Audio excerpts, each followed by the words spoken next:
It's Operation Babble with Myke Shrews. It's pop culture, music, movies, TV too. It's time to explore life. It's Operation Babble time.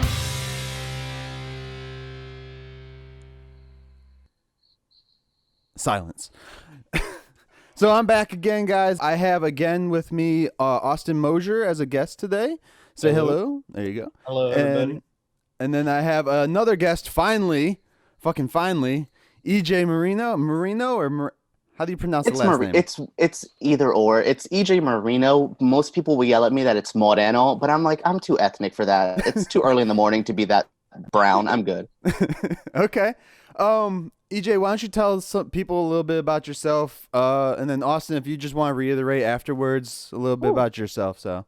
Okay, I am a film critic. I don't want to be a douchebag, but I'm a professional film critic, I guess is the label. Like, I'm in the Critics' Choice Association, which means I can vote for the Critics' Choice Awards. I'm also on Rotten Tomatoes.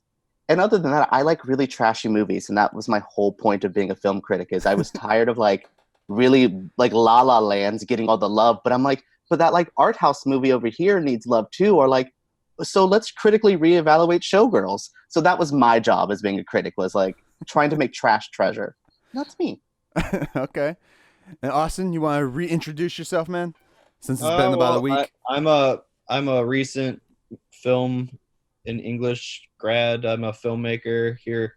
I live in Toledo, trying to get out eventually. So everybody needs out of Toledo, Yeah, Ohio. Make sure Ohio people know in it's general. Toledo, Ohio. So yeah, it's not Spain. it's wannabe Detroit. Oh man. Okay, so guys, we all watched Parasite. It's just Parasite. That's right. Yes. So we're basically just gonna talk about that for right now. Try not to tangent away way too damn much. There shouldn't be too much tangents though from this, unless someone says something about Lighthouse and then Austin goes off onto a orgasm about that movie. I mean, me and Austin never got to have our full Lighthouse moment, so we'll save that eventually. Yeah. Okay, so first thoughts, guys. What do you guys think of the movie? We'll just go around the table. I don't know how you guys see each other, so. I will start.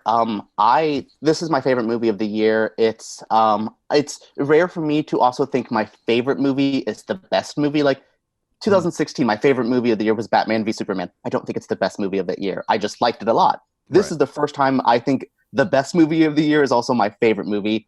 I absolutely love this. Director Bong Joon-ho has been awesome for years, but this also doesn't feel like one of his movies. I always say this feels like a Park Chan-wook movie who does Old Boy and Symphony for Lady Vengeance. That feels more of his movies than this. But I love this. I think this is cinema. When Martin Scorsese is yelling at Marvel fans, it's this movie. He's yelling for this movie and The Irishman, but this movie. Yeah, I agree with that. I was when I saw it, I thought, because I've seen Snowpiercer and a few of other Bong Joon-ho's other movies, and I was watching this and thinking this feels more like Old Boy than the kind of genre stuff that I think Bong Joon-ho usually does. Yeah, he likes some sci-fi in his stuff. So yeah, that's why I really thought there was going to be a weird twist to it when they went to the basement thing. I really thought there was that was a weird twist still. It was still a weird twist, but it's I thought it was going to be even more weirder. It's for how it was so weird, but it's so normal at the same time. That's what I think I like about this movie is everything that came, it wasn't this and then there's aliens from outer space, but it's just oh shit, this is the plot. It's really cool of what they did with that. Yeah. It takes that super dark turn. Oh yeah. Yeah. I love it, dude. The film, I could not find really any flaws in it to even just pick at or anything like everybody does. But there was really nothing. The cinematography was great. The story was great. The way it elevated or escalated every so often was just perfect. So I have no complaints on the movie. And it definitely wasn't Oakjaw, so. Yeah, which, again, this was so normal compared to his usual stuff. And then also at the same time, I think that helped this movie. I think it's so streamlined. It tells a story and it goes full pedal to the metal from the start. And I like that. There was moments where you get to breathe and take it, and then there's that scam in the peach, which is my favorite part of the whole movie. I think there's just so much in this, and I'm like, it flows so well. I don't have many complaints other than I kind of wanted more, like, which is good to walk away from a movie being like, I could have seen another 30 minutes of that, but I'm glad it cut it off when it did. Yeah, it was what, a run time of like 2:15. It was or over something? 2. It was Yeah, over just over 2, really, Yeah. compared to some other movies I've seen this year that are hitting 3 hours. Yeah. Yeah. I'm with you, EJ. Kind of wanted more with it. Like, I was like, we need more, but then I was like, no, if they would added more, it probably would have taken away from a lot of the pivotal points in the movie and shit. But I also think that the ending was perfect. Yeah. So I think that Yes. I think that the way they ended that movie was just like heartbreaking and just intense, and you kind of just, as the credits start to roll, you just sit there and stare at the screen. Yeah. Like, it's just like, when I saw it, like a couple people that clapped or whatever at the end, Yeah. but for the most part, everyone was just kind of sitting there like, whoa. Yeah, I wish I was in like a bigger screening. There was only about 4 or 5 other people in my screening with me, but it was so cool because we got to actually sit down and talk afterward. We literally hung out in the screening until they kicked us out just to talk about it and shit. Oh, that's awesome. Yeah, you got and there was like nobody around my age. They were all at least 20 years older than me too. So it's even most of the weirder. people in my screening were like older too. There was I saw it in Ann Arbor, so it's kind of a hipster town anyway. So there was a few of my age, like college age, but there was a lot of older people who I don't think knew what this movie was, because by the end, one of the ladies next to me was, I didn't know Quentin Tarantino guessed it at the end there, because it got kind of. Oh man. All right, so those are our most vague statements, guys. So let's just go into spoilers. So, spoiler warning for anybody out there who wants to watch Parasite. Turn the shit off, go watch it, or listen and get the shit spoiled for you. I don't care. Spoilers. EJ, you were talking about the peach, bro. And I even watched your review earlier this morning, because I was like trying to get a feel of where you were too at it. But the peach thing seemed to be like your biggest thing. And I think it's the stuff that's easy to talk about without getting into full spoiler. So that's why I really singled it out in my main review, because it really shows the so much of the great script of this movie, the way they worked that scheme, the way it affected everyone. Just a little shot with her blowing the peach fuzz off the peach stayed with me. Like, and there's a lot, and I like that there's a scene also in that moment where the father and son, I think Ki-woo and his father, are practicing that acting scene.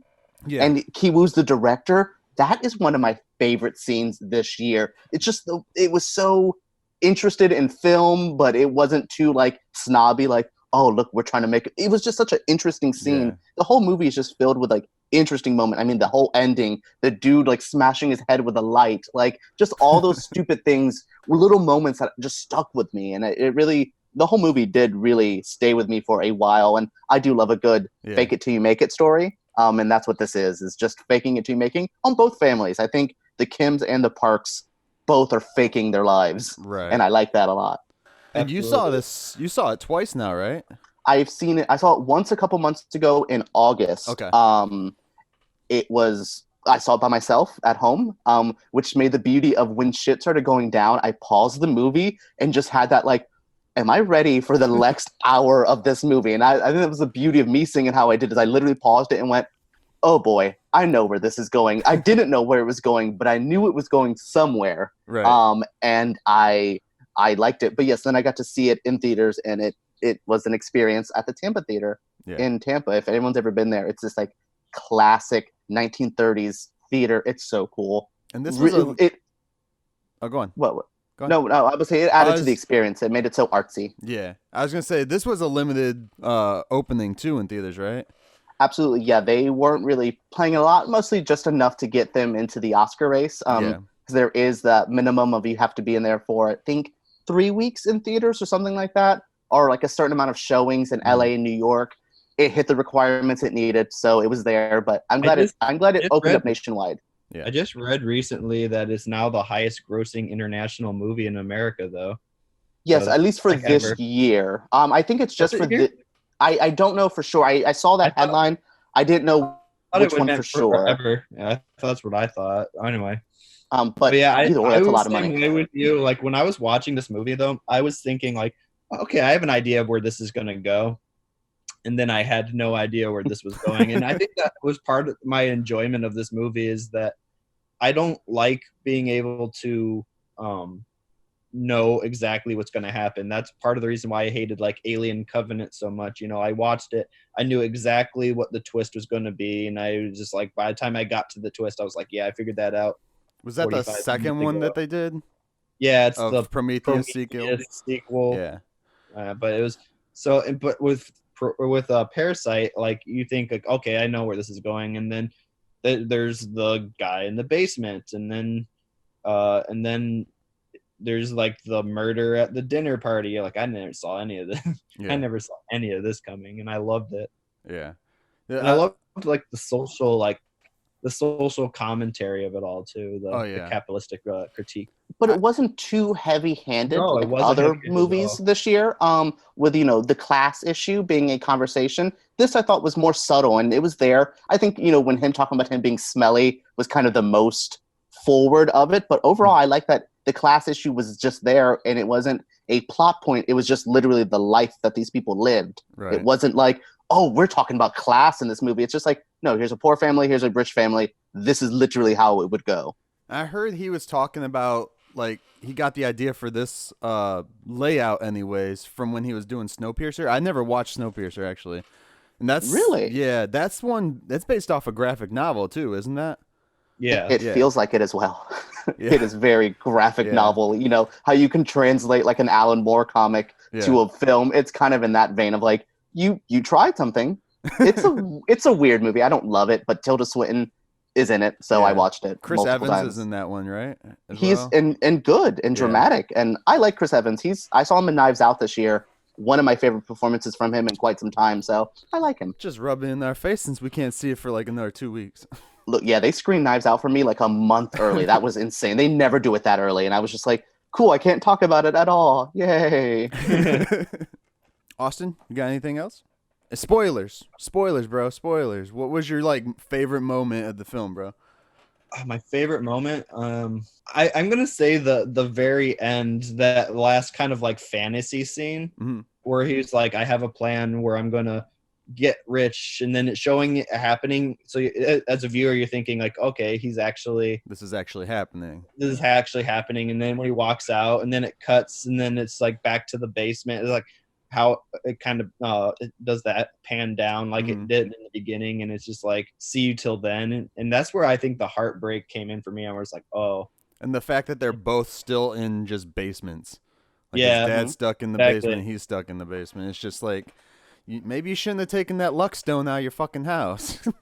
Yeah.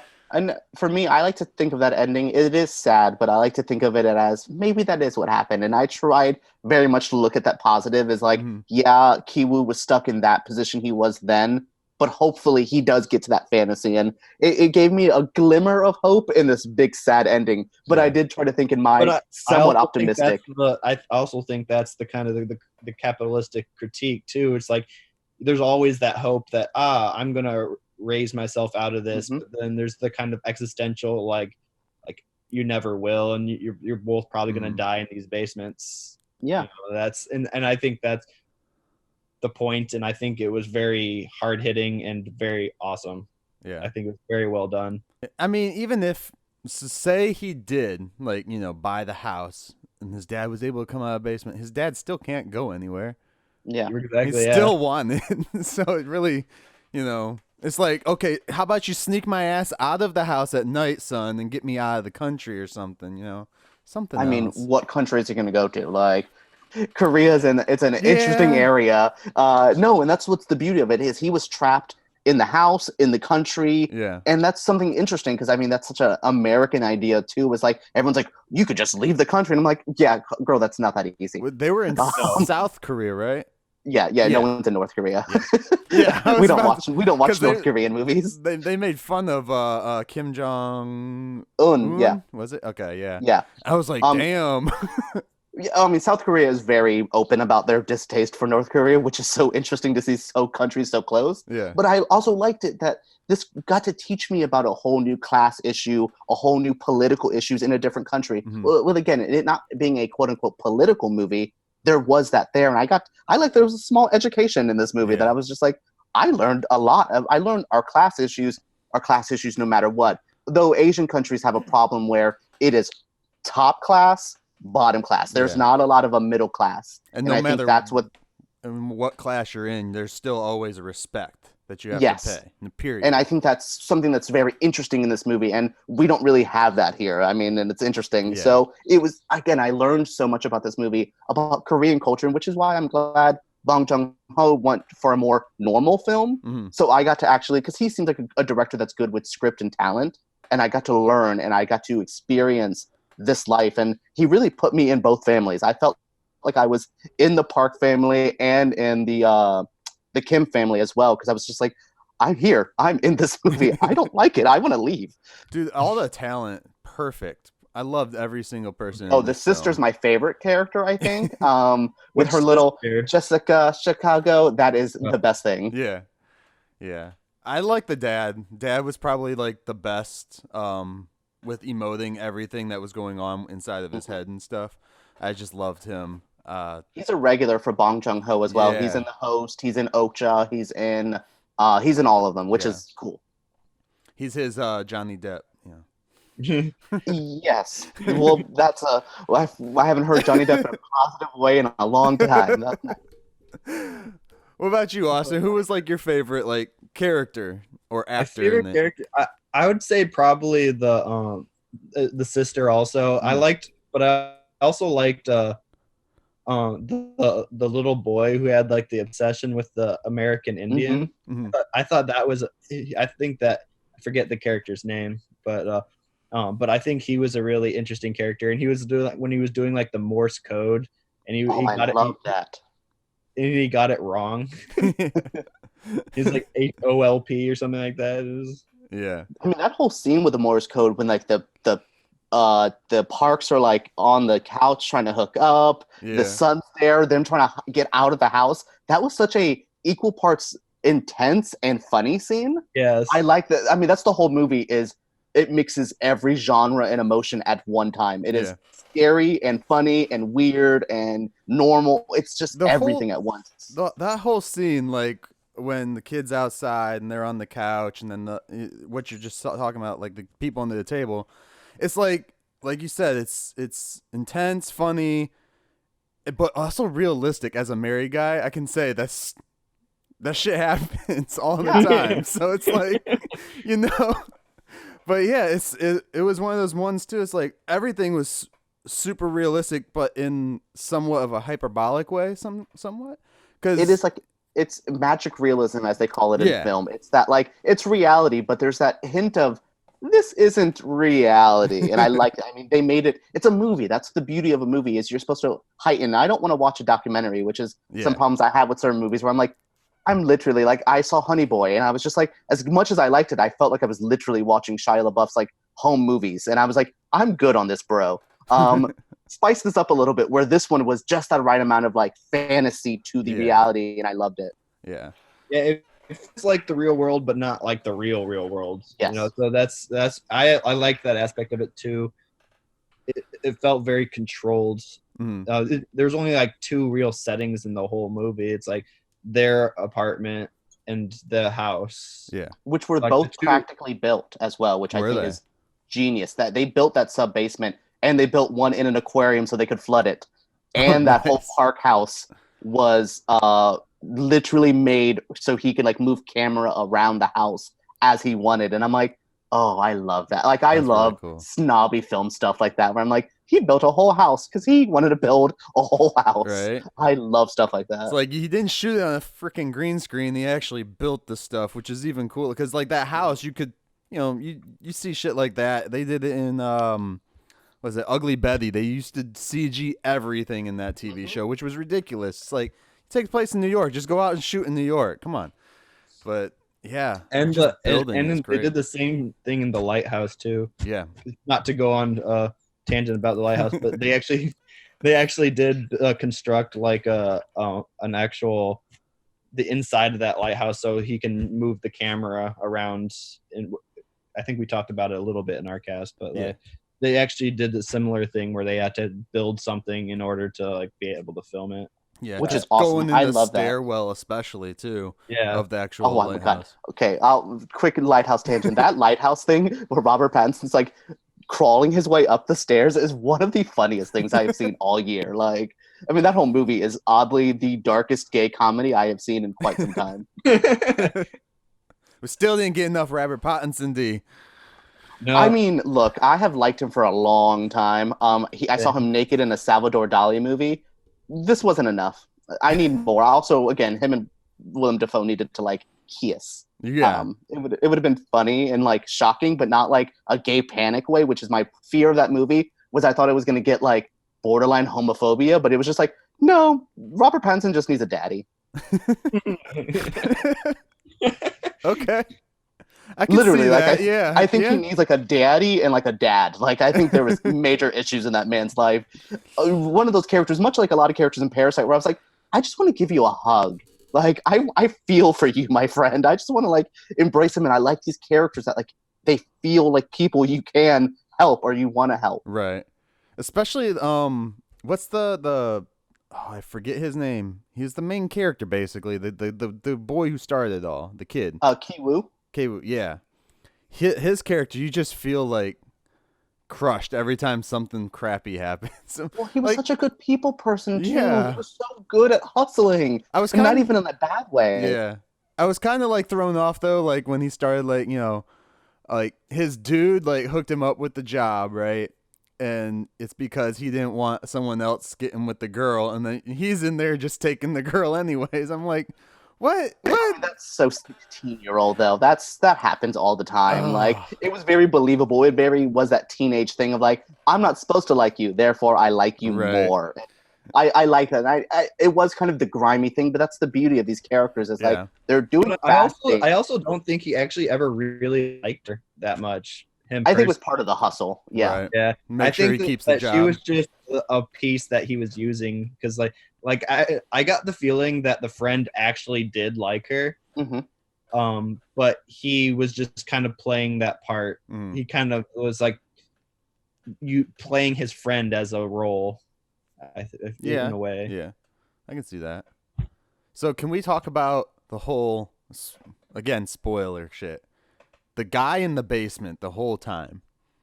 That is so realistic, like, because there have been talks of like people living in people's attics and shit like that when you buy new houses in real life. So it's like one of those things, like seeing it there, it just makes you think of it out even more. Because in my house, when I'm laying in bed, I hear things in the attic all the time. It's probably a mouse or some bullshit like that. But I always, every night, open my closet door, look up to see if the little gate to the attic has been moved in any way because I sit it a specific way. Yeah. Nope, I'm not having someone like in my I agree house. with you. I thought it was realistic, and I also made me feel for the housekeeper's character as well, is that like this was her only way of thinking that she could do this. And again, these characters are very sympathetic. Yeah, he was kind of like in there for the mob, or he owed people money and stuff. But I was just like, well, this sucks for him. Like he has to live there, and how long he went without having help from her. That was crazy. Like that scene when they're first down there and then like recording each other. I love that whole interrogation scene when they kind of find out both sides are faking it. That was such a good moment. It was so like, I am uncomfortable. Yeah. I still don't get why the mom wasn't just like, yeah, sure, we'll feed him and then just let's move on. Let's keep going, you know? Because hustlers don't like other people kind of hustling on their territory. I think they realize like, you get caught or you get in trouble, we're all going down. And I think that was trying to like, you get the hell out of here. This is my scam. Right. Now it's my scam, even though we scammed you out of here by almost making you die. Jesus Christ, with that peach. And the peaches came back at the end when they were like fighting, and the sister like dumped the entire bag of peaches on her. So they're like fighting in the living room, and she just goes to the fridge and just dumps like 12 peaches on her. And you notice they And that's a made good sure there scene. was always peaches in the house after the chick left too. Like, They knew what they were doing. Yeah. So smart.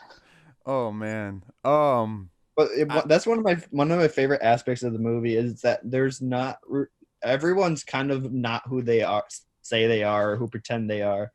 You know, like they all like the housekeeper is doing the same thing that they're doing. mhm. Only they kind of pushed her out. So then those two worlds collide, and the rich family is kind of hiding who they actually are in a way. And I think I like that more because there's no clear cut like good and bad guy. Everyone's kind of like this muddy gray. They're all trying to do what's best for Yeah. themselves. Yeah, even the guy at the end, when he starts doing his rampage, I feel for him. I don't agree with what he does. I don't think he should do, he kills characters I like the sister is the best character. So, but I also go, if I was you, maybe I would rampage. And again, I don't sympathize, I don't agree, but I see it. And I love that movie made me see everyone's side. Right. I don't have to agree, but I go, oh, okay, that makes sense. That tracks. Because he ended up getting super pissed when his wife finally died, or like. Yeah, because she's the one that they hit her in the head, and she fell down the stairs or whatever. Oh, she fell down the stairs. Yes, because he ends up hitting Ki-woo with the stone, rock, which he was. From what I heard, he was originally going. I thought he was going down there to just crush them with the stone. Yeah, I thought so but too. Apparently, he was going to give it to them for better luck. I don't understand. I think it was both. I think he was going down there to do something. I don't think we are supposed to know his actual intent. Yeah, because then he goes he drops the thing and then he goes down the stairs so cautiously, and it's just bro, just shut the door and leave them alone. Yeah, there's a lot of those thoughts too. It's just when you go see a horror movie, it's just don't open that door. Don't just don't go in there. I thought that scene. Directly after that scene, I should say, where the guy in the basement actually hits. I thought he was dead, but then he was kind of just put into a coma or whatever. Yeah, but he had brain damage. And then turned into the Joker with his laughing fits. Yeah, I love that. That was made me so uneasy, but it also kind of is how I felt about the movie too. It's they're talking about the sisters dying, and then he just laughs, and I'm like, that's kind of how you feel in this movie. It's funny, and then but at the same time, it's really heartbreaking. So it's equally both. Oh, it's the definition of that. You're laughing only because you're uncomfortable. Yeah. Exactly. And I think that happens. I hear that a lot in horror movies where people are laughing. I heard it during the Lighthouse with the mermaid stuff, and people are laughing. I'm like, you're half laughing because you're what the hell? And I think that was kind of the representation for him in this movie. You're laughing because that's the only. I used to do that in high school when I would get yelled at by the principal.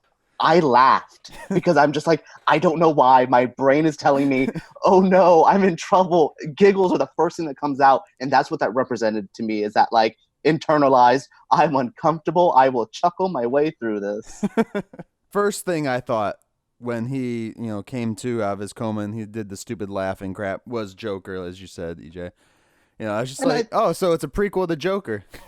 Well, which is interesting is they both have. There's a lot of similarities between these two movies. I don't think they're anything alike. No, but there is a lot there of unsympathetic characters being sympathetic. Ass issue, that laughing character. There's a lot that I'm like, wow, this is just a better version of that. And I'm only half joking about that, but no, it's just interesting of what this did and the similarities that this has to the whole class conversation we're having. And this is in a different country, and that's what blew my mind. Is we have this conversation in America. They somehow brought it from Korea to America, and it still works for all three of us. We're all in three very different areas and three very different lives, and it all still sat with us and said the same message to us. And I love that. I think that's the power of this movie. Oh yeah. And I was trying to think of things I wanted to talk about during this podcast. I was thinking. The phrase "the American dream" kept coming into my head. Oh, it's a represent.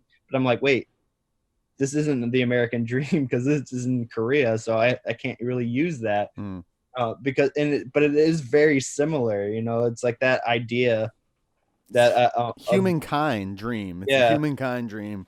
Yeah, like, it's like how you can like bring yourself and your family out of the shit and into like this what they feel is this utopia, but it's really not. You know, it's just as bad as anything else. And they literally are in the shit like by the end of the movie.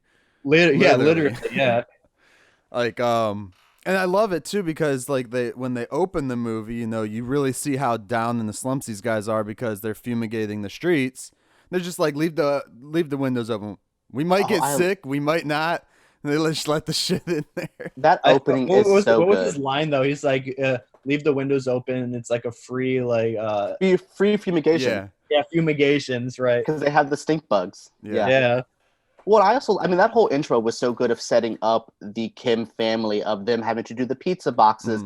I mean, the whole Wi-Fi thing where they're just looking for the Wi-Fi code and they're like in the corner of that room. I loved little details like that. It made it feel, again, so lived in. It made it feel real. I remember going through college and being like, I'm going to steal my neighbor's Wi-Fi. And I had to put my laptop in the corner of that house. I love stuff like that. And I think, again, they captured, like you said, the American dream, but it's everyone's dream in a weird way. Everyone wants to go up. Right. I think no one wants to stay, even if you're the highest of rich. We've seen a very rich person run for president. I think everyone wants the next level up. Yeah. And I think that's what this showed is even the Kim or the Park family wasn't too happy being in their house. Yeah, they had the best architecture ever, but no, it's interesting of how they weren't too happy in their own positions as well. And again, everyone just wants to go to that next level. Even if we don't know what the next level is, we all want that. And I think that's what this movie, again, I think Austin really did nail that is it isn't the American dream. We got to learn that phrase is now universal. Right. It is the universal dream kind of thing. Yeah, absolutely. Especially, and it gets you even more is that like this movie came out, this is a Korean film, and it's like even the from what a lot of people are saying, the best film in America, even like just out this year, period. I'm gonna go on a quick tangent about the Oscars because I feel like this movie deserves Best Picture nomination, if not to win Best Picture. Agreed. And it's gonna only win the Best International Film, which I think is complete bullshit. It's the same issue I had with Roma last year. Roma was the best film of last year and was the most deserving of the Best Picture. It definitely shouldn't have gone to Green Book. We'll talk about the Oscars one day. If you ever want an Oscar video. But this movie, if it doesn't get nominated for Best Picture, I'm going to be really angry. Well, didn't Life of Pi win not an international or a foreign film at that time? It won Best Picture, I think, as well. No, I think Ang Lee just won Best Director. He won Best Director. Okay. He didn't win Best Picture. Okay. Yeah. I was but that was also an American-produced movie, I think. Yeah. Was it? Okay. As much as it had the foreign elements, it was an American production. No, Parasite is unfortunately going to get regulated to the ghetto that is Best International, as a lot of these films do. It's way better than that. It shouldn't. But this year, I will warn you both, get prepared for A Marriage Story to be the one that steals the show at the Oscars this year. Prediction of that. Marriage Story. Parasite is better, though. It needs to be there. I mean, even both actors, I think the actor who played Ki Woo, I would put him Best Actor. I think he does great. Same thing with his father. Those are two of the best acting performances I have seen all year. I mean, the Ki Woo journey from how he started at the beginning to his character's mental illness at the end, that is a whole journey that most actors didn't get to do this year. Yeah. We all know who's going to win Best Actor, though. Don't be too certain. And it's not just because I don't like the movie. Adam Driver in A Marriage Story, Antonio Banderas in Pain and Glory. There's a lot this year. He doesn't have it as locked as people thought when that movie first came out. Right. Austin, you were saying something, dude. Oh, I was thinking that when I saw the Joker, my instant thought was like, yeah, this performance is going to get him an Oscar. But I also think that like the more movies I've seen, even the two performances in The Lighthouse, like I feel like there's a lot of very deserving Best Actor performances this year, and I haven't seen Pain and Glory or what was the other one you just Marriage mentioned? Story. Marriage Story. I haven't seen either of those yet because they're not playing either Anywhere. at all or around here yet. So I haven't seen any of those yet, but I've heard buzz about them. But there's and the year's not even over. The Irishman still hasn't come out. Some of those performances. Oh, De Niro's a definitely nomination for that movie. I mean, so it's gonna be an interesting Oscar year. Well, that was my issue with some of the other movies. Is to do a minor Joker tangent. A performance like that is hard because one, he carries a whole movie, so without him, there is no movie. Right. And two, it reminds me a lot of Ewan McGregor in the Star Wars prequels. It's like he did a great performance. The movie around him, maybe not so much. So like, yeah, he's doing good lines, but when the script is poop, right, there's only so much you can do. And I think that was my problem. Is I think there's better written characters this year. I think there's better arcs for characters this year.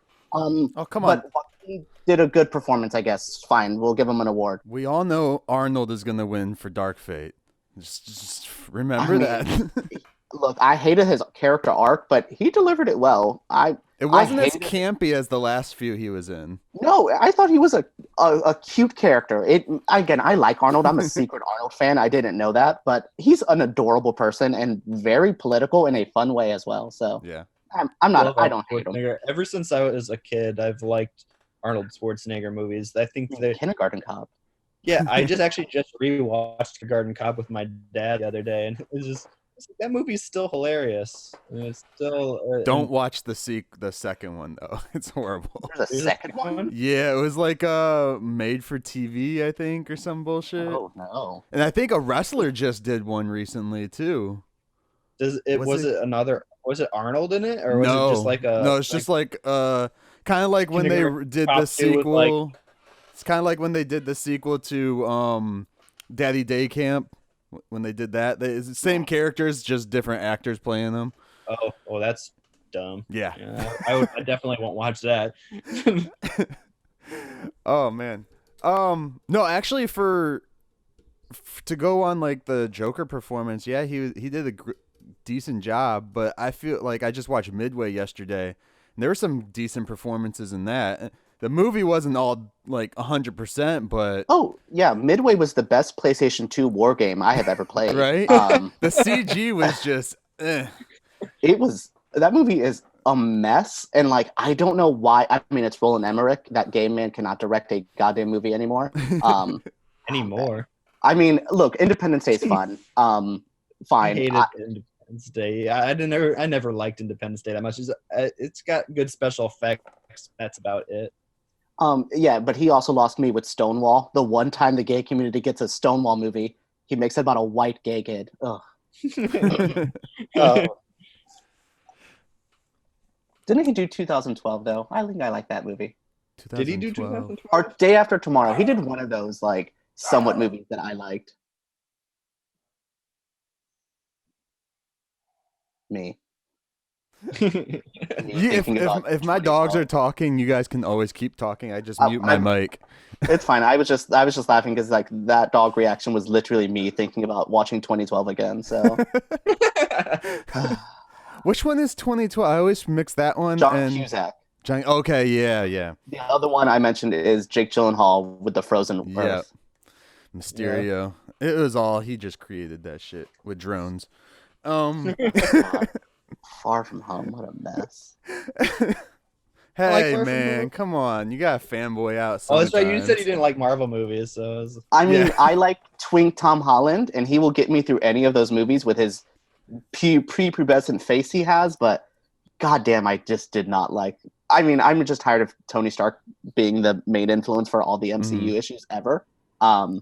Still after his death, yay! Wait till we get a Marvel rant we can do one day. Oh boy, how about a DC versus Marvel? Like which one, performances? I mean, that'd be very interesting because I think DC has better acting performances. DC has more history with movies though too, so it's like Marvel only started getting good in like, I mean, I like the first Blade movie, Yeah. but like actual Marvel wasn't a thing until like 2008 when Iron Man. Come on, bro. Howard the Duck, that was the shit. Oh, I will watch him do Quack Fu all day. But that's not a good movie. I feel like Marvel did some good stuff. I like the first two Blade movies. I'd give it even the second one because I think Guillermo del Toro. Well, Yeah. he made a comic book movie. Like he Yeah. made a live action comic book with that one. Yeah, that second one I think is better than the first one. Even I Oh, I don't know. I don't like think the first, so. first one's a little more I streamlined. love Guillermo del Toro, so I like the characters design of like the vampires who like have their like face opens up and stuff. That's very del Toro, and I Yeah. loved it. I don't know. I think the first one is probably the best of. I mean, definitely better than Trinity. I like There's- it. I mean, It's Wesley not- Snipes that's a very wasn't low even on bar. set. Yeah. The thing with the Blade movies, because I just recently watched all three of them again, it's like the first one, like they have the council, and that's like the higher ups. And then the second one, you learn there's even more bullshit going. Like their world building continues, but it like kind of disregards the previous world building that they've implanted into the universe.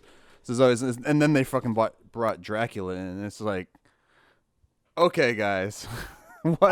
I like that they brought Dracula in. I mean, they had to, especially because he is like an actual like Marvel character. Like Yeah. there is a Dracula in the Marvel comics.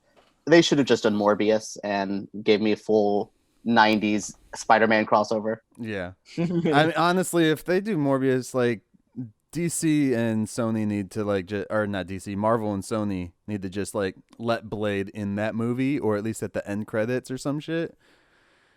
Ooh, Well, no. the fact that they're still they kind of have their I suspect that their deal is going to carry over through multiple because they're talking about doing the Spider-Man and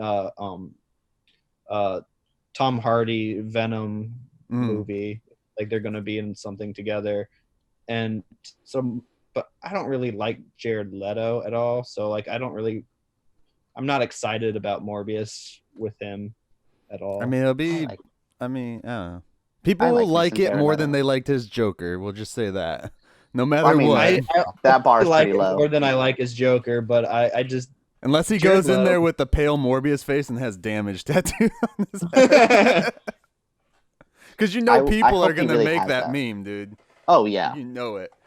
Oh man. Anyways, let's get back to the other Parasite, the movie, and not Sony because they like to ruin movies.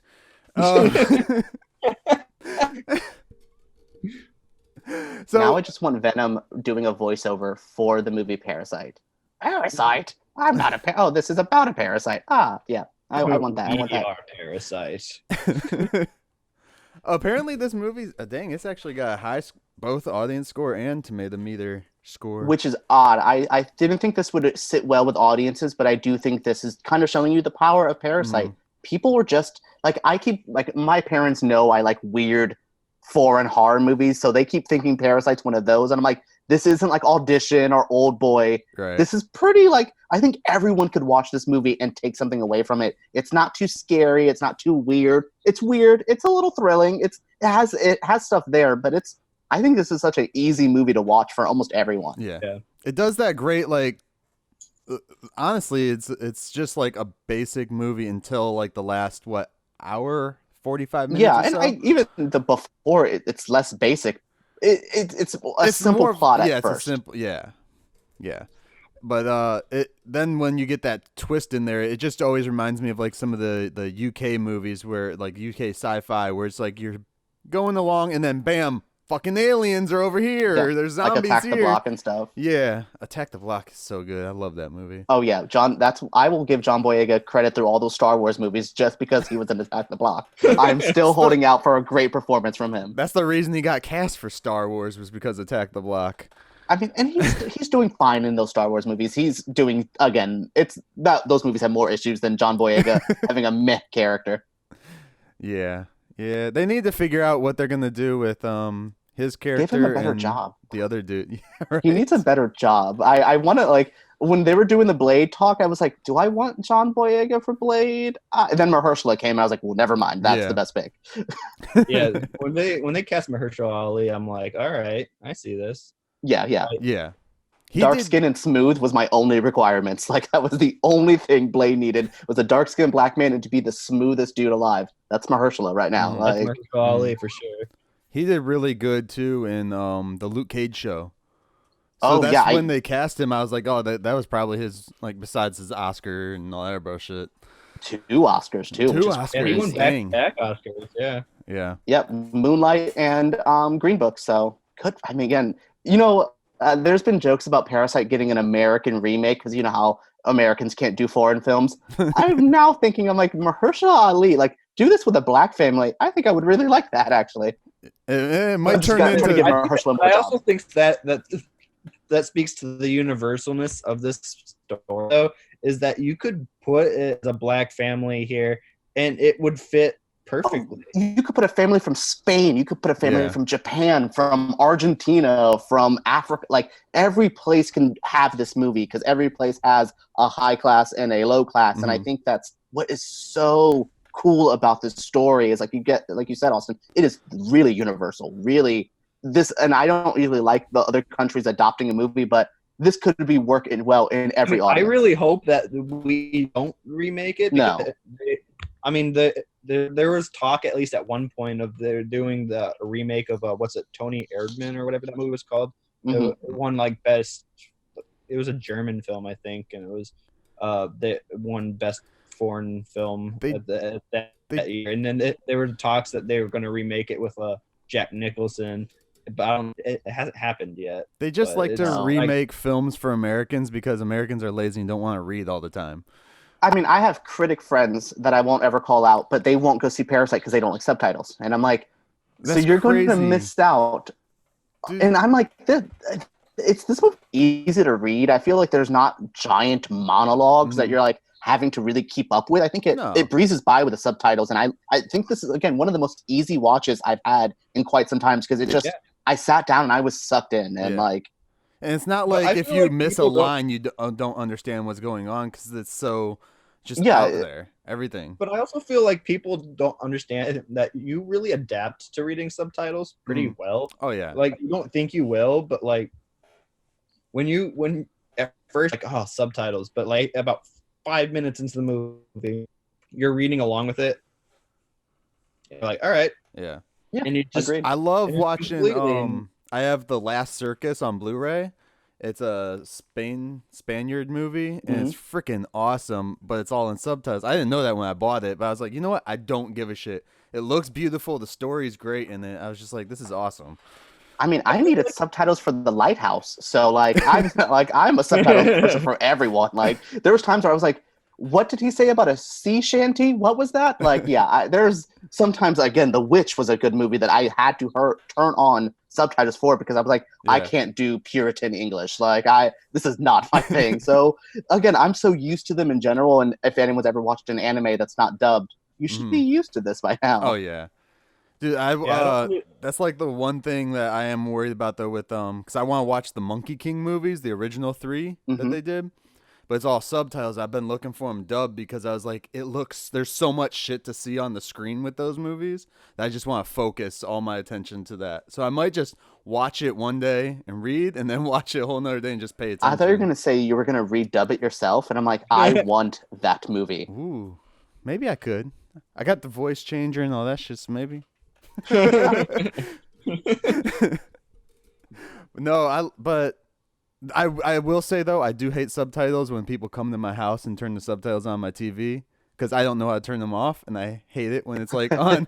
Like, if I'm watching wrestling, I don't need the freaking subtitles of everything they're saying. Oh my god, no! Wrestling subtitles are so funny. It's like mat crash noise, and I'm like, Oh man! If you ever need me for a wrestling podcast, I'm always down as well. I need to catch up. I'm way behind on AEW's the Dynamite. Do it. It's good. The pay-per-view was good. Was it? How many have they had now for pay-per-views? 3? Just the one since they've started the show. One but since they start. Okay. yes, and it was Moxley Omega in a hardcore match. Watch it. That was my suggestion for wrestling. Yes, I also like wrestling. That is my weird. I like drag queens, horror movies, and wrestling. It's just me. Dude, Austin, is that Twin Peaks shirt? Did you get that when you were out in Yeah. Detroit last week? Yeah, I just got this shirt. I met Ray Wise and they did a screening of the movie Firewalk with me. Awesome. So, I love that movie. I think I like that more than the show. it's weird because there's like 3 entities. There's the first 2 seasons, Yes. or really the first season, and then there's the movie, and then there's season 3, and they're all very different but the same. Like they're all like they all go off of each other, but they man, the you can watch the show and then watch the movie and you'd be like, really? That was the same guy? I blame, as we learned in his book, Bob Iger was the reason Twin Peaks didn't do well. Found that out in his book. Yeah, well, fuck Bob Iger. I was like, and look at him running Disney the same way he tried to do with Twin Peaks, where he's like, I don't like it. It was too weird and artsy. And I'm like, I can tell. I've seen your Disney movies. I saw Lion King. I did not see that. Did you? You actually? Oh, you probably had to do it for a review. They sent me a press screening, and or like sent me to the press screening, and Oh. yeah, it's probably one of my least favorite movies this year. I liked Aladdin more than that, which blew my mind. More than what? Lion King. Oh, yeah.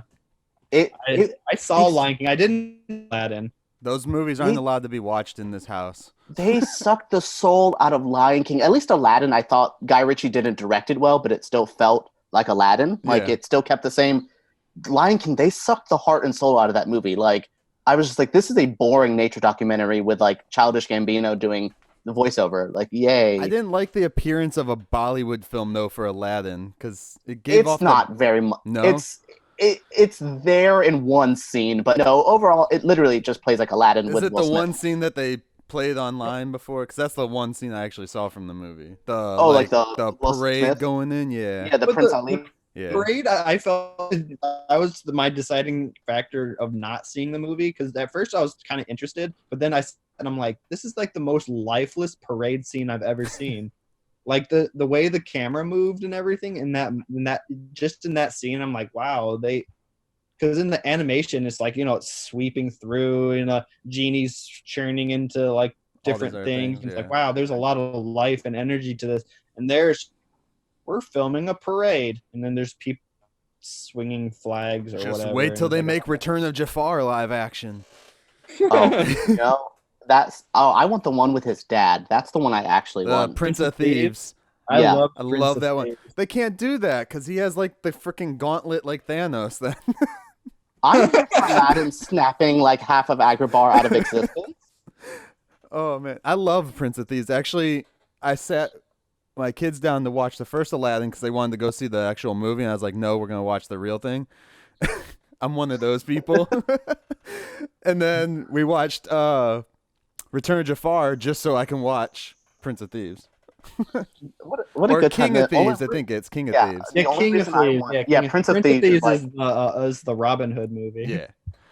Oh Yeah, god, the Costner Robin Hood movie. The second one, like the guy who does Homer Simpson did the voice of Genie though, so Yeah. that's a bit distracting. Yeah, because Robin Williams got pissed off that they were like overusing his voice to sell the first movie. So he didn't come and do the completely second. Screwed over the contract that he Yeah. signed. Yeah. But then Oh, he yeah, there's came a back really for the awesome third, video. so it was weird. Oh, because he asked for millions of dollars that time. Really? He took a pay cut that first movie. He took industry like his what's it called? The minimum for like Yeah. his union. He took like union minimum for that first Aladdin so he can make money later on about it. Right. And they screwed him over. But yeah, there's a really good video about I think her name's Lindsay Ellis. She Mhm. does a video on that Aladdin stuff on YouTube. Watch it. It I'll showed me a check it lot out. of, again, Disney's always been Disney. Yeah. We That's- always blame this modern Disney for the issues, and no, they've Yeah. been Disney for a long time. I think that's probably one of the reasons why Robin Williams did that contract. Like they can't use his likeness for like 20 years after he's dead or something. He could just be James Dean right now, making the Right. James Dean movie. Which They probably would have used him as Aladdin or as Genie in live action if they were able to. Oh, I'm know? sure they would have. I don't know if I would have hated that. Like, maybe just redub. I don't know. God, look, that Aladdin movie was the best live action one this year from Disney. So points for that. What else did they have? Lion Aladdin, King? Dumbo, Lion King, and Lady and the Tramp was on Disney Plus, which I heard was okay. I heard it's a very streaming service I kind of want to movie. see the Dumbo one just because I want to know what all the crap is for it. Like, It's Disney making fun of Disney, but not being self-aware about it. Like, it's about a giant corporation buying out a smaller circus and making it into their monopoly. It was very like. do they Disney. keep like the racist crows in there?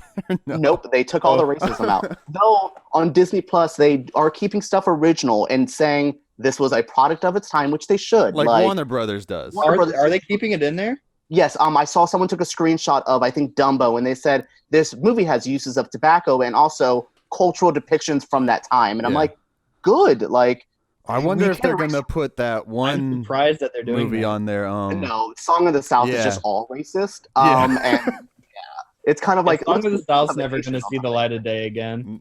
It's on. I think it's on YouTube, but like Disney's never gonna. It's not that good of a Disney movie. No. Like, it's truly. It has could be good songs in it, and I think that's why people love it so much. You know, Zip comes from it, but it also a lot of like racial stereotypes. And Yeah. I'm part of a Blurds group a Black Nerds group on Facebook, and they were talking about that, and they were just like, should Disney do it? Should they not? And people were like, no, they shouldn't. That should never be anywhere. And then other people were like, yes, it should. They shouldn't hide the fact that they'd made something like this before. So it's just like back and forth throughout the entire internet for They're it. also not putting their like old anti-Hitler cartoons they used to have with Donald Duck. So like they're keeping. They're not dumb. I don't blame them. Which they should have put those in the freaking Captain America movie. I'm glad they didn't change the actual like movies themselves, but keep the warning up. It's smart. I mean, they have to do it with Warner Brothers because some of their stuff was very racist, and that's the product of its time. But you can't watch it in a modern audience and go, Jesus Christ, like this is wrong. Like eventually they're gonna have to put those warnings on every movie. They're just gonna have to do it for everything. I mean, I do look at some 80s movies and I have to go, whoa, wow, there's a lot of yellow face. There's just a lot of stuff that I was like, I do. Okay, again, I'm not offended isn't the word I would use. Yeah. But this is, it's aged. Look at Rob Schneider, though. He plays like every different race or, ethnicity in movies all the time. The beauty of him being Filipino, though, he's already a brown, so he could just be a brown. Filipino? I just recently rewatched oh my god, the shit. And I blank the name. It's the musical Romeo and Juliet. Romeo plus Juliet? No, the one with Natalie Wood. Oh, the original Romeo and Juliet. No. Or are you talking about the Leo DiCaprio one? No, that's Romeo plus Juliet. Okay. Oh my god, the fact that I'm like not thinking of this movie is really pissing me off. A Romeo and Juliet flick. It's a musical? Is it Nomeo and Juliet? West Side Story. West Side Story. Okay. And I just rewatched that, and I'm like, wow, all of these actors are white playing Hispanic.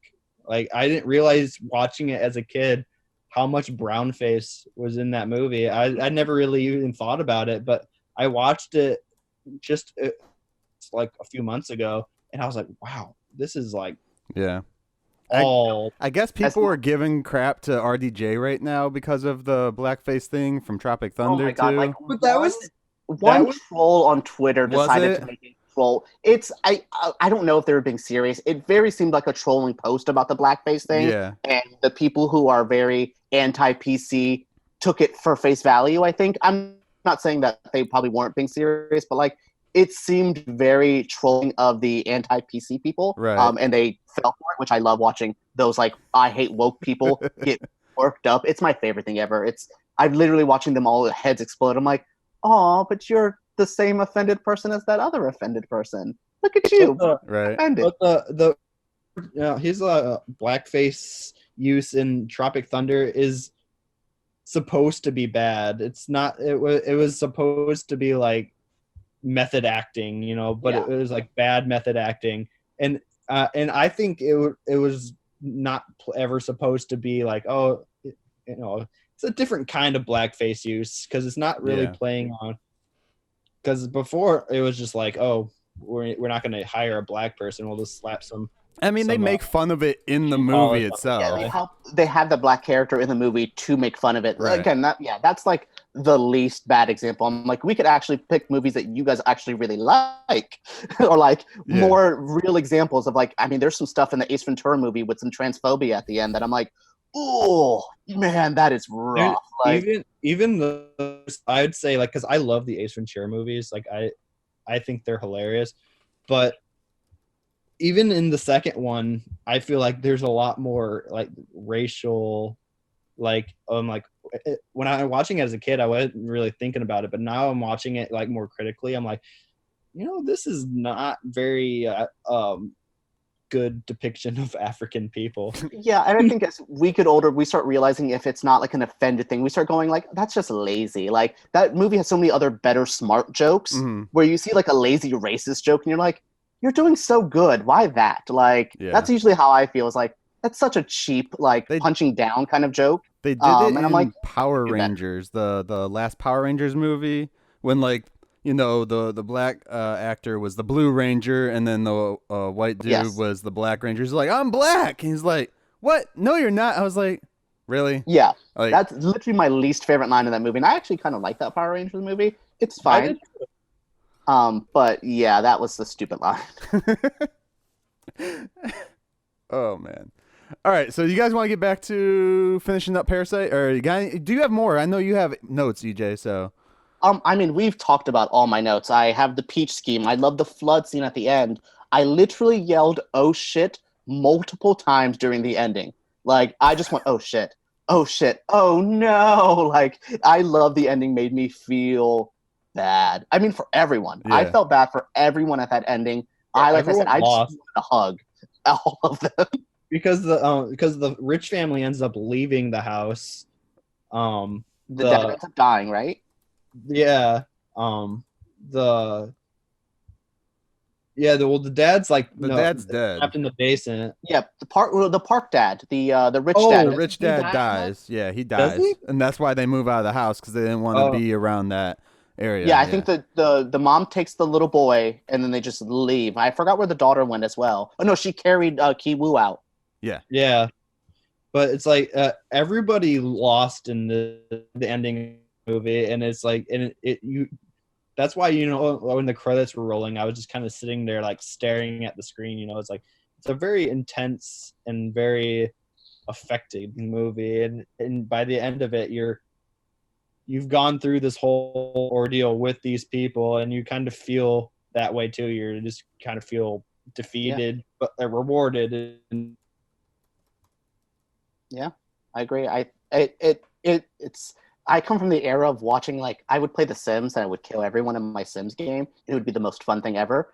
This was me watching, like, playing a god, watching this whole thing unfold. And unlike most movies where, like, I love a slasher movie. I love watching that whole cast die. It's the best part of a slasher movie. It's like, oh, I can't wait to see that girl die. This movie was so opposite. You're playing God, and I'm like, but I don't, even the dude who was a crazy person stabbing someone, I feel bad for him. I feel bad for the sister. I feel bad for the person who made that cake and it's all on the floor now. Like, I felt bad for everyone. And I love a movie made me feel that. And it's happened a couple times this year where I've gotten emotionally invested in characters, but this was the one that I was there. It felt like it transported me there. Yeah, most definitely. I agree. Honestly, like when they got to the end shot and the dude from the basement comes out and starts he just randomly stabs people. Like, but they're all like, somehow he was able to go from like his fury and just pick out the ones that he wanted to attack, But I also like that mom killing him with the little skewer. I was just like, again, mom of the year kind of stuff. I love a good badass like mom character protecting her kids or family. That always gets me. And I love that moment with the kebab skewer or whatever that was too. It was such an inventive kill. Like it's hard nowadays, I feel, to get a good inventive kill Mhm. in there. But like with like a rotisserie skewer, like Yeah. like that's amazing. It was a big one too. I was like, holy Yeah. shit. Then Yeah, like the like dog or whatever kept like was eating the some of the chicken or whatever off the Yeah. rotisserie. Yeah. It yeah. was like, And then like just like the little thing again, like EJ, like I like slasher shit. So Mhm. when it was happening, I was just like, who's gonna? Are they gonna kill everybody? Let's see everyone's head just chop a fucking head off or something. I like the just the little moments like you don't see them often, but it's just like a quick shot of like the blood hitting the plates and stuff on the tables Oh, and stuff the like blood that. that hits I think it's sandwiches. Yeah. It's such a good. It's in the trailer, and I mean, this is a good example of a trailer that gave nothing away. Mhm. That trailer did not give you a lick of what this movie. It showed you scenes in the ending as well in the trailer, but you have no It's such a good Right. example. I will also say, for me, I saw this movie, I think, almost right after the Cannes Film Festival. So I got to see it before the hype got to where it is now.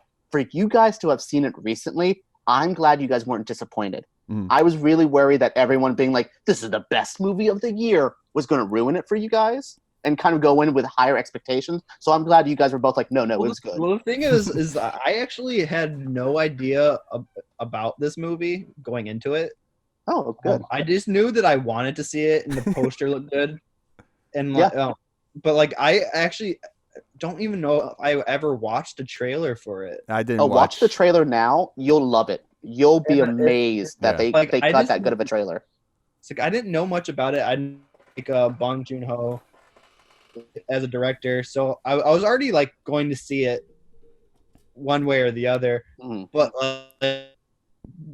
But you're right though. Like overhype a lot of times does kill things for me. You know, people are like, "This movie is amazing," and then they'll be like, it'll be talk for all the Oscars and stuff, and then I'll watch it and I'll be like, "That wasn't that good." That was That's me how I with felt Jojo about, like, Rabbit. I actually liked Jojo Rabbit. I liked Jojo Rabbit. I wouldn't go. Literally, my statement stops there. I liked it. It was fine. But I was not disappointed at all in this movie. I wasn't I was really disappointed a few years ago with King's Speech. That might go to an example of an overhyped movie. Everyone's like, "This movie's incredible. The performers are great," and then I watched it and I was like, Meh. Yeah. "It was a movie. They made that for sure." Yeah. But They put scenes together with a score and actors. I see. Yeah, Yes. They did that. but I just like I'll never watch that again. Like I just don't. It's not a movie. I would rewatch Parasite a million times before I watched King's Speech again. So. Austin, you gave my favorite movie review ever. You know how many times I will walk out of a press screening and go, "Well, that was a movie. Things happened on screen for an hour and plus minutes." Yes. Oh, speaking of which, Austin, you had questions for EJ as an actual critic. Oh. Go ahead. Last time you said you were like, I wish EJ was here so I could talk to him about this, and that. Yeah, I wish I remembered what my specific question was now, because there was I didn't re-listen to our Lighthouse podcast, so I listened to it and I liked it. But I felt I angry don't listening to remember the podcast. there was something specific I was going to ask him, and now I don't remember what it was. It was. Well, I will say it's not that fun. I've seen 65 movies this year, and I can barely remember half of them. So it's not fun. How much TV have you watched, though? I cut my TV in half. I watch RuPaul's Drag Race. I watch American Horror Story and wrestling, and that's really It's Always Sunny. I watch It's Always Sunny every week. But I gave up on that show so long ago. I mean, I didn't like it for a long time, so I'm like opposite of you. I got to fall in love with it later. Yeah. Danny DeVito scared me for years because of the Penguin. I would not watch Danny DeVito in anything ever. Yeah. And then I realized he's an actual crazy person, and I should like him for that. So yeah. I'm interested to see what I know he's not going to be in it a whole lot, but what his character develops into in the what is that, Jumanji 2 or whatever the heck the sequel is to that Jumanji movie? Yeah. I never saw Jumanji 1. Like I couldn't bring myself to do it. the one with the Rock in it, or like the Yeah, original? the Rock. Okay. The one with the Rock in it. I Okay. saw the Robin Williams one. It wasn't that bad actually. Like I was surprised they actually I've heard. like revived, I guess, the franchise without like dismembering the old franchise. So old movie. I'm just a big like Kevin Hart fan. You know, like Oh no, I don't like Kevin Hart or The Rock, so Then you can't watch any Rock movie because Kevin Hart's in every one. Or you can't watch Hobbs and Shaw because Kevin Hart's in it randomly, and I Is died. he? I knew he was going to show up God. in that. I didn't watch that one yet. Oh, him and another actor I don't like are both in it in random cameos, and I wanted to cry. I hated that movie. Oh, and man. I also don't really like. I have a love-hate relationship with Jack Black. Most American movie audiences do. So, there's a couple things he's done that I really like. Like I love School of Rock. And, I still know what you did last summer.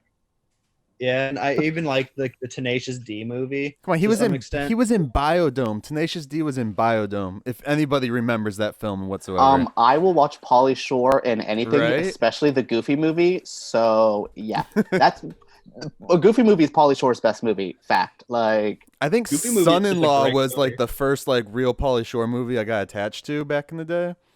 I can't believe we lived through an era of Pauly Shore. What was that?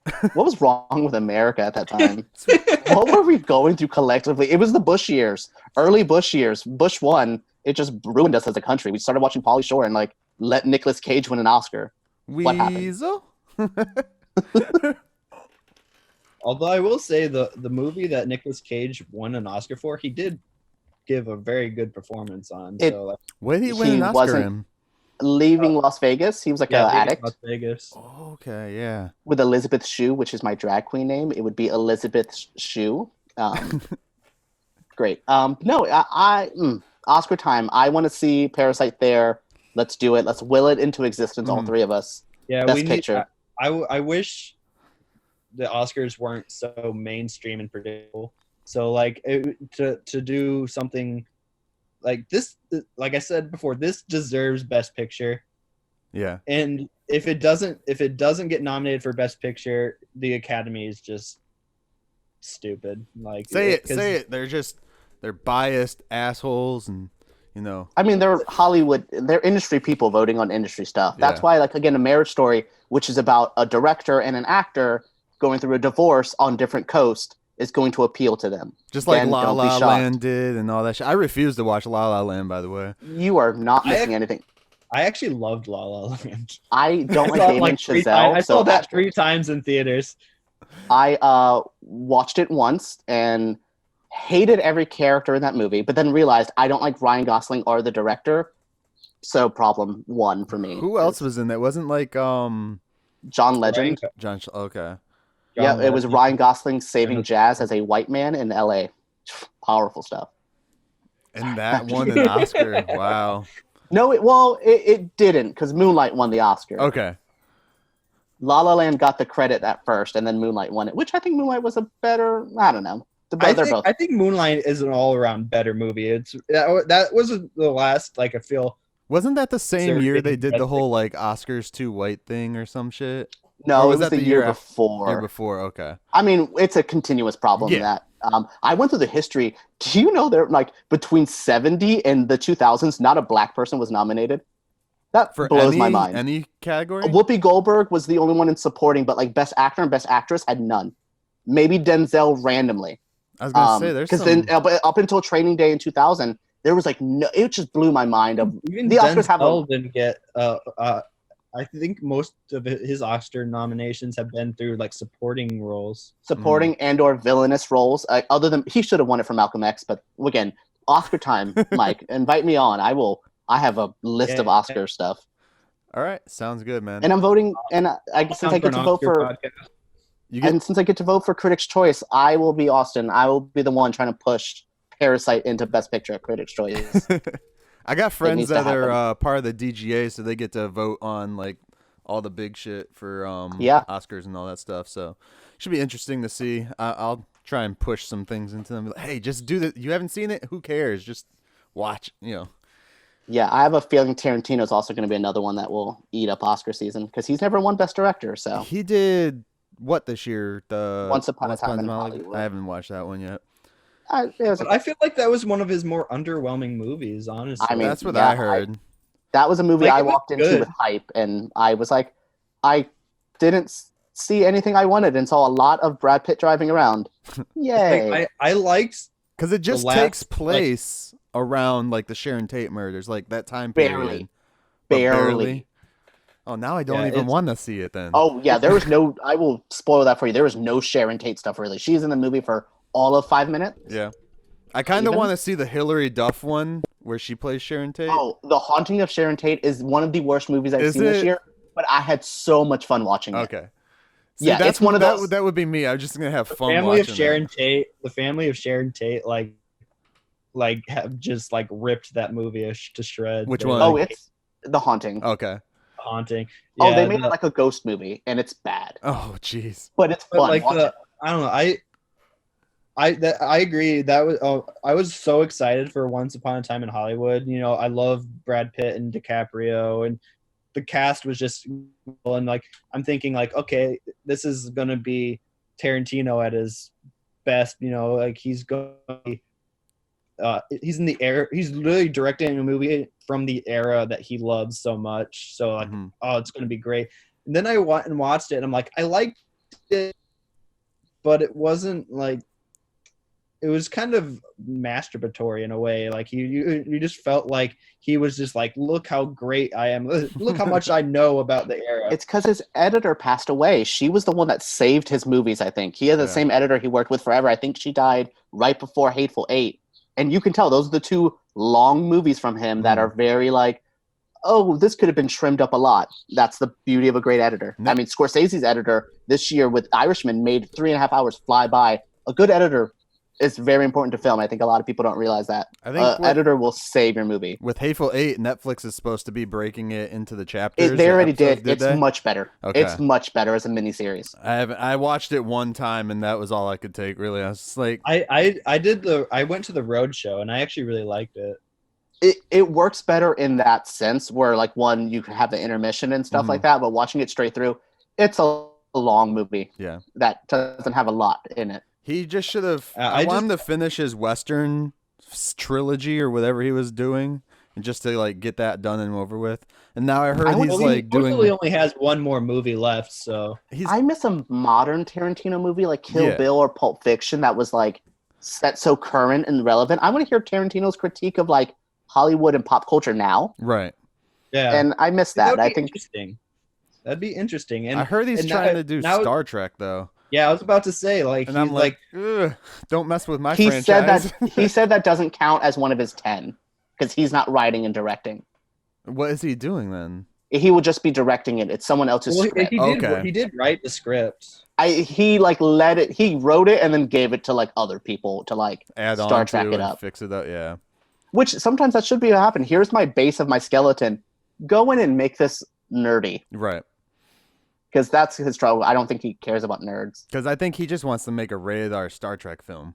That's I mean like that his sounds base cool. thing. Which again, Star Trek Discovery is doing that right now. Like, Right. it's an R. Like it uses the F word and it has like gay characters. That's about all Well, he would add. the so. second season of Discovery wasn't like as like Pushy, R rated like, edgy. as the first Yeah. season. Yeah. I love that first season of Star Trek Discovery, and I'm not even a Star Trek fan. I think it was really well made. I got to see Klingons having sex. Things I didn't know I needed in life. Right? And like not like Klingons like Worf or anything, like just fucking beasts. Like it was like Yeah. weird. But A yeah. weird show. I'm excited to see what they do with the third season because they're now taking it 900 years into the future. I don't know if you're still watching or not, but No, but I'm sure you're excited for Picard as well. I'm kind of on the fence. I'm like, Nervous. Data was blown the fuck up in the last movie, so how we have his pieces anywhere? I'm like, that all has to be on the holodeck. I think they're all trying to ignore Nemesis. I think Tom That's Hardy the problem. playing. These movies and shows just want to ignore everything that came before them, and it's like, no, your fans already watched it. It's there. It's in our Yeah. minds. It Terminator. worked well with I'm talking Halloween, to though. you. I think Halloween did it the best. Did it? I haven't watched the new one. Because I know they're coming You out haven't with watched the another new one yet. There's two. more. Yeah, There's two. they're Yeah, filming them back to back, which is so smart. I'm so glad they're doing Yeah. that. it's like they the final have, Halloween and then something else. It's like Halloween. It's Halloween Kills and Halloween Ends. yeah, Yeah, and I love the what was it 2017? What is that? 18. It was 18. last year. yeah. It was 18. I love that the newest Halloween movie. Did I they thought it was do it in a decent way? Because it's supposed to be a sequel from the first one, right? Yeah, Yes, they completely ignore everything after the We original. don't get John H2O in the franchise anymore? No, we don't get any Aw. Tate. No, what I like about this one though is they do acknowledge. They're like, I heard Michael was her brother, and she's like, no, that was a rumor someone made up. And I'm like, they're acknowledging stuff, and there's Yeah. a lot of references. Like they run to little kids that have the Season of the Witch mask, so Mhm. there's a lot of references in it. It's good. I don't love it. I'm not a big Halloween fan. Michael's not my slasher. Yeah. I'm a Jason kid. But it's good. Jamie Lee Curtis. Michael's the original slasher, though. Well, you know, Mm. there's also Leatherface that came out 4 years before that movie, and the guy from Black Christmas as well. I forgot his name. Whatever his name was. You can't really watch the original Halloweens and be like, that's the man. Because it's just a stunt double. It's not really like anything. Like Rob Zombie was the first one to put someone besides a stunt double in the mask. I mean, and I it hate shows. Rob Yeah. Zombie. I mean, I liked me some Rob Zombie ones. The first one, I Yeah. think, again, Michael was an imposing threat for once and not just like a skinny dude in a mechanic outfit. Yeah. Though he is pretty brutal in this new one, the 2018 one. Michael does some shit that I'm like, he stomps someone's head. I won't even tell you who or what. Full on, like it's a balloon and stomps it. I think like you would like that a lot. Like it's dope. And there's, I think it was even in the trailer where like he like puts his hand over like the battle and it's like a bunch of teeth. Mhm. Like Oh yeah, yeah. like, He drops teeth. Again, it's scary like Rob Zombie's Michael, but with the old school Michael look. It's Yeah. good. I will say watch it. I did not like the second Rob Zombie one, like the whole white horse thing and all that shit. Was I mean, just they like, the Weinsteins let him make a Rob Zombie movie because they hated him so much, so they just ran away from that production, Yeah. and it's a Rob Zombie movie. yeah. It's I definitely I don't like Rob Zombie as a director. Like I feel like His director's cut of the Halloween that he did in like I think it was 08 or 09, the first one. it was 07, I think. 07. Okay, yeah. Like I've only seen like the director's cut. I've never seen the theatrical version or any other version. So that's the only one that's like stuck to me. And then I heard like all these things from the other versions, and I'm like, wait, they don't have this scene in that version, like because they No, show like everything. No, Harvey Weinstein cut up that movie because Yeah. he hated Rob Zombie. I will say Rob Zombie loves the horror genre. Yeah. He loves making horror movies a lot. That's all I want from somebody. If I don't love his movies, I actually really do like them. Mhm. But I appreciate someone who definitely loves the genre because we get a lot of people who make horror movies that I don't feel like horror movies. John Krasinski making A Quiet Place. We'll get on that rant one day. I actually never. Wait, did I see A Quiet Place? Yeah, that's the you one didn't where like they just have to you didn't shut like A up. Quiet Place? I did not at all. Can we just mix was- A Quiet Place and Bird Box together so that you just can't talk or see? Again, maybe a better movie because both those movies were like meh. Oh, I like But yes, Austin, real quick. Yeah. A Quiet Place beat Hereditary for the Critics' Choice Awards last year, so that's where that resentment grew in as well. I didn't tell really me. like Hereditary that much though. I'm hanging up this podcast. Bye. Leave. I really didn't. I'm not a big Ari Aster fan. I don't really know why. Oh no, I don't want to hear your thoughts on Midsummer. Midsommar. Is it Midsummer or Midsommar? It's both. It's whatever. Well, It's- however you want to say I it. listened to the Ari Aster and Robert Eggers podcast, and they kept calling it Midsommar. I want to watch those two like make babies together cinematically. Like those are two weird ass directors. And I again with them and Jordan Peele, I think we're in a good sign. Bong Joon-ho's a little older than them, but this like wave of directors coming up right now Mhm. are just sick. Like there are Yeah. dope dudes making art house films in a main The way, which is Safdie brothers. yes, the Safdie brothers, which I get to see Uncut Gems next week. I'm curious on Uncut Gems. We'll talk about that if you want me to, Mike, because Adam I'm Sandler doing definitely like going to see that one. I'm impressed with the trailer, and Kevin Garnett as an actor, I'm down. But yeah, I liked Midsummer though to get just but it's but I didn't love it like as much as I love like Robert Eggers movies. So, you know, like Yeah. I feel like there's something in like Hereditary, and I feel like Hereditary for one thing is just The Witch. It's the same story. Oh, we will have our discussion, because I mean, I'm the opposite of you. I'm more of a Ari Aster fan than Robert Eggers, though I love The Lighthouse. I wasn't a big fan of The Witch, other than I have a Black Phillip pop, and Black Phillip is the shit, and I wanted him to be in every A24 movie after. I wanted Black Phillip to be like, I looked for him in Midsummer. I was just like, where's the black goat on the farm in Midsummer? Oh no, he's not here. I watched like an interview with him recently, and he said that like working with a goat was horrible, and he doesn't recommend it for anybody. Well, the goat hated the main actor in The Witch and kept, like, he sent him to the hospital. Like, the goat attacked that man and sent him to the hospital, which is great. Again, goats are Like in real life? real life. Oh, Yeah, like, shit. yeah, Yeah, the in goat real life, hated- the goat like he said that you can't train a goat, so they couldn't get Yeah. it to do what it wanted, and he said that like he was just saying like to any like young filmmakers out there who think that they want to use a goat as a main character in their film, don't do it. which I don't think is a common It's a thought. challenge I No. accept, though. Oh, okay, good. I mean, you have children. I bet you could probably single in on a goat. Okay, and I actually was just at like a goat farm the other day, shooting some stuff, and it was just those things are like they're like bouncing up and down and making all the noises. And you walk like 2 feet far from them, and they were just like super loud. I was like, no, I'm good. yeah, and they do the cool kickflips like they're skateboarders. Yep. They're weird ass animals. The little ones are loud, but they had like a big one with like a big ass beard, like freaking like the guys from Duck Dynasty. Oh, okay. And it was just like it was chill. It didn't want to do nothing, just laid there. It's like, okay. I like this. I like how we went from Parasite to goats. right. What a journey. I mean, we could get to goat fucking if someone went wants on to a talk about journey, that. But it was Goat milk is really good for people. Who knows? confession, I was allergic to breast milk as a baby, so my mom had to give me just goat milk. That's the only thing I could drink. Wow. You had to bring it up. I go off of what people say. I must say, I learned something new about you. Breast milk is not for you. I mean, nowadays it is, but That was perfect. The podcast right there. That's the best way of ending everything. all right, guys. I appreciate you guys coming on. I know EJ, you got some shit to go do. Yeah, that was really fun though. I'm really glad I finally got to show up to this. Yeah, man. Last words, guys. Watch Parasite like ASAP if you can. If it's by you, it should be online soon, Yeah. streaming somewhere. Get it. Yeah, I'll say that too. Go watch it. It's not playing somewhere near you. Go to where it is because it's worth seeing on a big screen. Yeah. And I'm not advising people to do it, but if you are on the internet and happen to know websites that you can watch movies, it's on there.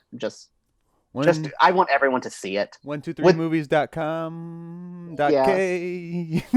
It's there with good subtitles, and I'm not saying it, but if you are dying to see this and it's not going to be yet, because like the UK is not getting it until like January. Yeah. Watch it as soon as you guys can. This is a movie that I think is worth The UK the gets journey to see screwed it. on a lot of Oh, stuff. I mean, they're not getting Disney Plus until May or something, which is insane. Old That's crazy. stuff, The Mandalorian and all the Marvel shows. Yeah, the UK. I work for a UK website, and I hear all the stuff that they're like, this movie comes out, and I'm like, we saw it 8 months ago. Wow, okay. Yeah. Austin, you doing anything yet? I know I asked you last time. You probably got anything booked up? Not anything new since last time. Get on those YouTube videos, man. Like I told you. Just do it. I mean, you're watching the movies already. You might as well talk about them somewhere. Right. It's That's the why I best, come on here. easiest way.